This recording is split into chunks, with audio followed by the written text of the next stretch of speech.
What's up, guys, and welcome back to Bass Fishing Tips. And in today's video, we're going to be talking about spinner baits. I love throwing a spinner bait. It's one of my favorite baits of all time to go out there and to catch bass, no matter where I'm fishing. Whether it's from the boat, I'm on the bank, or I'm in my kayak, I normally have a spinner bait tied on. And it's just because it is such a viable bait for so many different scenarios. But when we think about fall fishing in general, a spinner bait is often a bait that a ton of people pick up, they have ready to rock and roll, and it's because it just flat catches fish. But there are some mistakes that you can make throwing a spinnerbait, and I want to try to help you guys to remedy those mistakes in today's video. And so we're going to go over the top 5 mistakes everybody makes throwing a spinnerbait in the fall to hopefully help you guys to go out there and to catch more fish on the spinnerbait and have as much fun as I do tossing this bait around. And so without any further ado, let's get into this video. Let's start with mistake number 1, and it's fishing the spinnerbait in the wrong location. During the fall, the biggest thing that we're all looking for is bait. Now, bait can vary across the country for what exactly that means for any given body of water. I mean, even here where I live, I have lakes that are predominantly shad. I've got lakes that are predominantly bluegill, and I've got some bodies of water that are predominantly trout. But the main thing is you're around that bait. You know, oftentimes I talk to anglers and they go out and they'll fish a lot of the same locations that they fished in the summer. And you know, the summer pattern can still be viable in the fall as we start to have fish that kind of transition back and forth. But the later we get into fall, kind of where we're at right now, middle to late October going into November, we're really in that full-blown fall pattern. And so a lot of those fish, they're going to be up shallow, they're going to be following the bait fish, and a lot of those bait fish are going to be following those phytoplankton blooms. We have several phytoplankton blooms this time of year. The phytoplankton feeds the zooplankton feeds the shad feeds the bluegill feed the bass, and so on and so forth. And so really this time of year, you want to use the senses, the most common senses that we have, to go out there and to actually locate those fish. And the biggest ones are visual. Like if you can see bait fish in a pocket, that's where those bass are going to want to be at. If you can see bluegills hanging around boat docks and hanging around treetops, that's where those bass are going to want to be at. You know, oftentimes I think we just get way too complicated and way too down the rabbit hole of every little factor when we just needed to look. Are there bait fish here? If there are bait fish there, then pick up a spinnerbait and start throwing it, because a spinnerbait can be, again, one of the most viable tools for looking like a bait fish or looking like a bluegill and getting those bass to bite. And so don't get too caught up in overcomplicating, you know, what bass fishing actually is. Simply just go out there and look.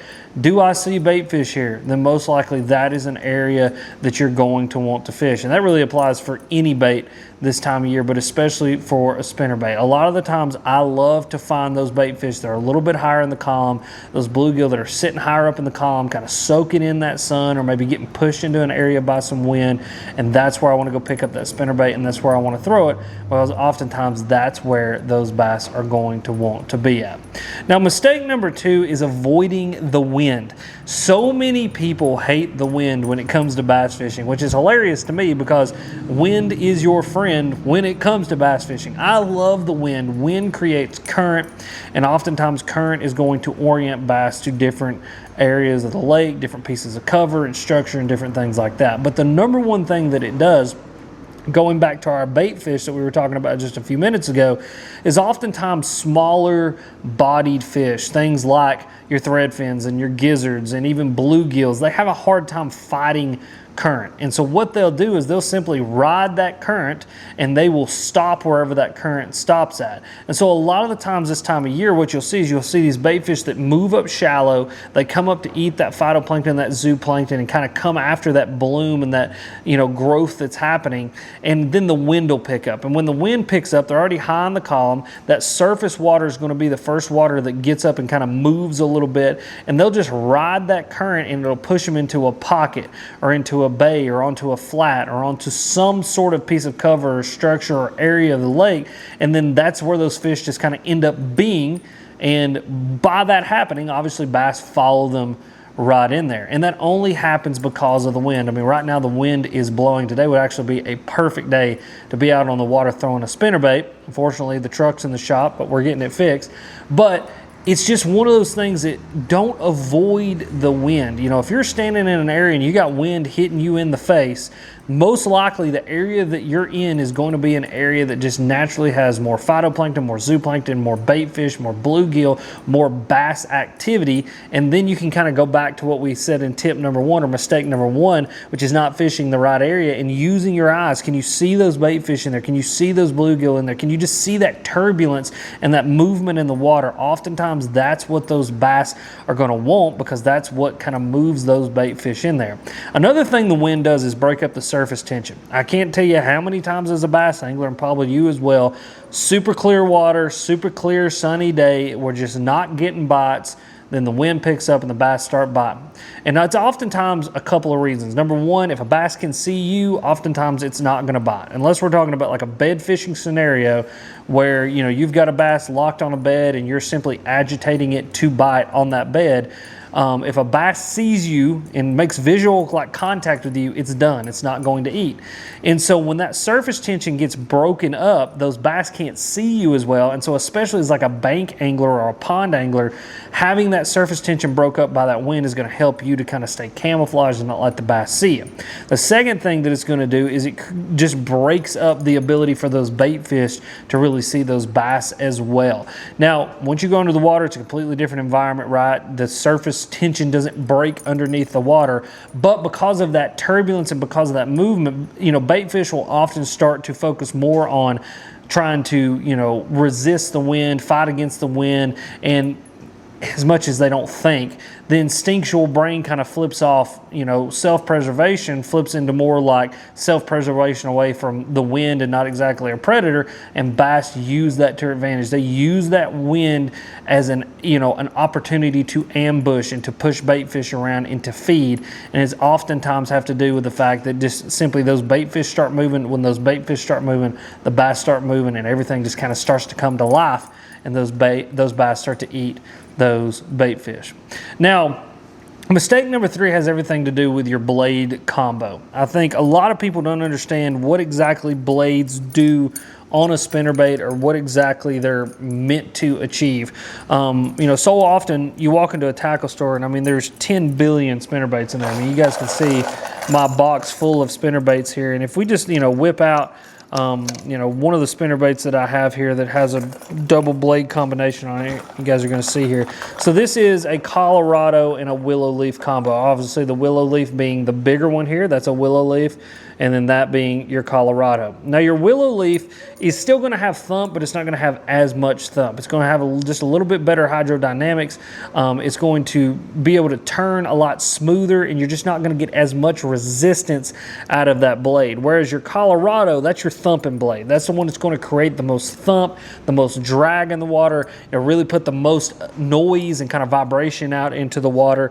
And so when you really think about like blade combinations, oftentimes I'm going to lean more towards a Colorado blade when I'm dealing with dirtier water, because I just want to put more noise, more sound out in the water, make sure that those bass really can feel that spinnerbait. Especially when a bass starts leaning less on its eyes and more on its lateral line, I want the thump of that big round Colorado blade. Whereas if I'm in clear water, I want to pick up the willow blade. That's going to be, again, still have the flash, still have the thump, but it's going to be less intrusive. It's going to rely more on the bass's visual sense and less on their lateral line sense. And it's just going to do a really good job of, you know, putting a lot of flash and a lot of reflection out in the water and doing a really good job of looking like bait fish and stuff like that. Now, you know, there are extremes on both ends of the spectrum. You know, when we think about like the big single Colorado blade spinnerbaits, oftentimes that's when we're either talking about night fishing or extremely muddy or extremely cold water. You know, it's one of those ideas that like that bass oftentimes in extremes can get really hard to get them to bite. And I've found like in extreme mud, it oftentimes this has everything to do with they can't see well. And when a bass can't see well, just like when they can see really well, they go into self-preservation mode. They'll, you know, really get tight to a piece of cover, a piece of structure, and you're going to have to show them something really big, really flashy to get them to actually bite. And that's where you pick up something like a single Colorado blade, something that's going to just have a ton of thump and a ton of presence in the water. And then on the vice versa of that, the extreme cold. Even in super clear water in the extreme cold, bass oftentimes just go into self-preservation mode. They get real finicky. They don't want to move a whole lot. They just kind of want to sit there, and it's going to have to take something with a lot of thump and a lot of presence and just really worth their time to get them to expend the calories and expend the energy to go after something. And again, that's where those big single Colorado blades come in. And so when we think about blades on a spinnerbait, Colorado is going to be for dirtier water, Willow is going to be for clearer water, and then just the big single Colorados are going to be for the extremes of both of those, whether it be extreme cold or extreme dirt, whatever it is. Having a bunch of blade combinations, though, can help you to go out there and be able to conquer a bunch of different water types and to get some bites. Now, mistake number 4 has everything to do with ignoring pieces of cover. Like I just said, when we're dealing with extreme mud, oftentimes bass will, tuck right up on a rock or a log or something for preservation, but bass just do that naturally anyway. And when we're dealing with the right water conditions where we are going to be throwing something like a spinnerbait out there to go and get bites, the bass use those pieces of cover as an ambush point. And this time of year, what I've found, especially in the fall, is that fishing the kind of big, obvious areas are one of the best ways to go out there and get bites. These bass are already up shallow. They're already kind of in a feeding mood for the most part. And if you've got a windblown point, you've got a windblown rock pile, you've got a windblown riprap bank, you've got a windblown treetop or laydown, throw a spinnerbait in there. Throw a spinnerbait in there several times, thrown at several different angles, run it down that, the log of that tree or over those limbs or, parallel to that rock pile, whatever it may be, because oftentimes there's already going to be a bass sitting there that's already kind of in the mood to eat. It's already wanting to ambush, and it will ambush your spinnerbait and it will kill what it believes is bait fish. And, I think oftentimes when we think about spinnerbait fishing, for some reason people view it as like an open water deal, and I think what people don't understand is when you watch somebody fish a spinnerbait or you watch a pro fish a spinnerbait, when they're out on like a big flat or something like that and they're just fan casting this bait out there, just kind of almost into what you would consider nothing. Oftentimes what they're doing is they're just fan casting an area that probably has stumps or rock piles or boulders in it, and they're simply just covering as much water as they possibly can to try to isolate specific targets to then go back and fish more specifically. And as bank anglers and as pond anglers and as kayak anglers and just anglers in general, we oftentimes, we'll have a day or maybe 2 out on the water to figure out a pattern. And what we're trying to do is just go out there and get bites. And fishing those big, obvious areas with a spinnerbait this time of year can be a really good way to get a bite without having to really get super specific and figure out a super specific bite. And so fish visible, obvious cover while also fishing the wind. Like I said, wind is your friend. I can't tell you how many times I've just pulled into a pocket that has seemingly nothing in it. It's just a plain nothing pocket, but because the wind has been blowing in there, the bait fish are in there, the bass are in there, and I'm able to pick up a spinnerbait, toss it out there, and just kind of fan cast through an area and get 1, 2, 3, 4, hell, 5, 6. I sat in one spot one time. Literally, it was a plain do-nothing pocket. It was a sand bottom with a little bit of gravel.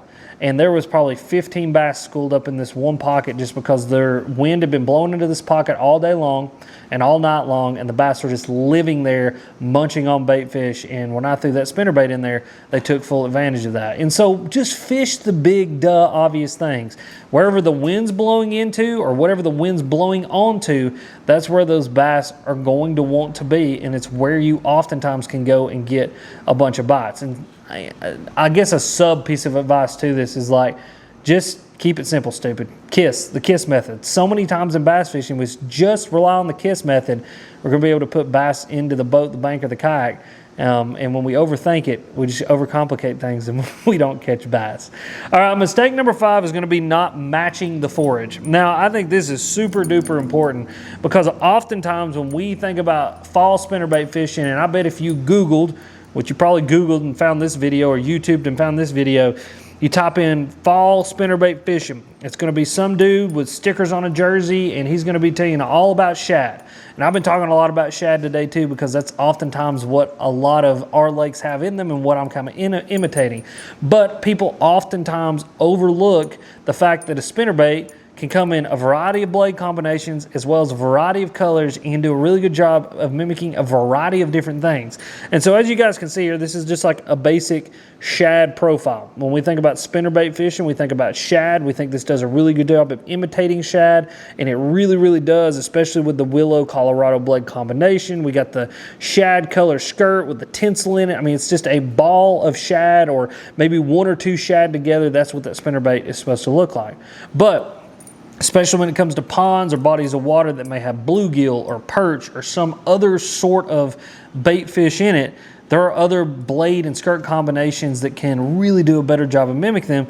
And then you want to pick up something like this. As you guys can see, you got the green pumpkin skirt with a little bit of blue and orange worked in there. You got that blue and orange head that does a really good job of looking like a sunfish or a bluegill or something like that. But I think the most important part is right here in the blades.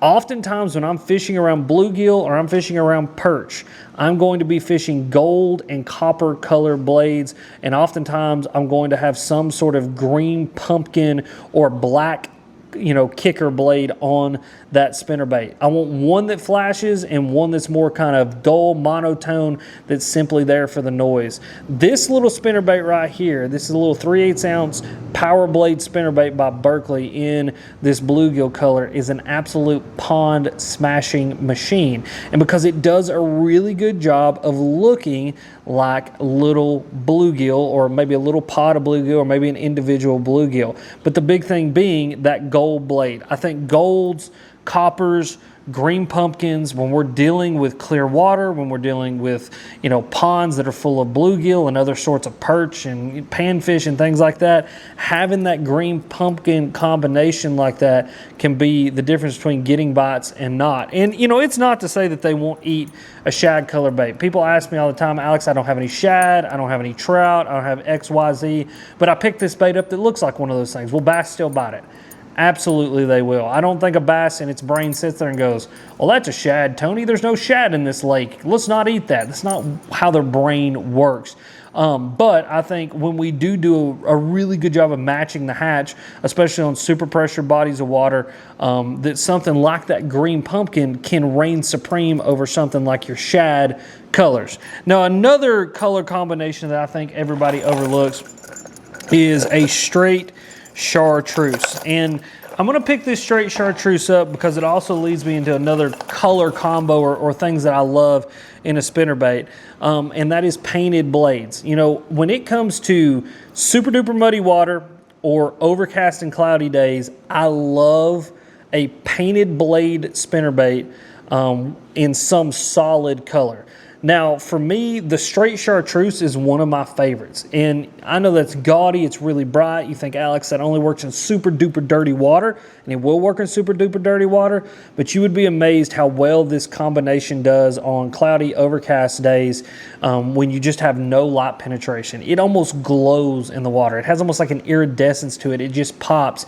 And I have found when I'm dealing with either super dirty water bass or bass on super overcast days that the painted blades, meaning the blades have no flash, they're just a solid painted color with either a straight white or straight chartreuse skirt, can get some really, really big bites and do a really, really good job of putting bass into the boat, the bank, or the kayak. And so when we really think about a spinnerbait, oftentimes we are going to think primarily first bait fish, but don't sleep on some of your bluegill combinations that are made to look like panfish, perch, and stuff like that, and don't sleep on some of your painted blade combinations, your big, bright, gaudy colors, because they can be some of those that maybe bass hasn't seen them. Maybe it'll do a really good job of standing out in certain environments, certain ponds, things like that, and it'll be a great way for you guys to get some bites. But that's the 5 mistakes that I see people making with a spinnerbait that hopefully you guys can remedy to go out and to catch some more fish during the fall. And if you guys enjoyed this video, click this video. It's popping up right here.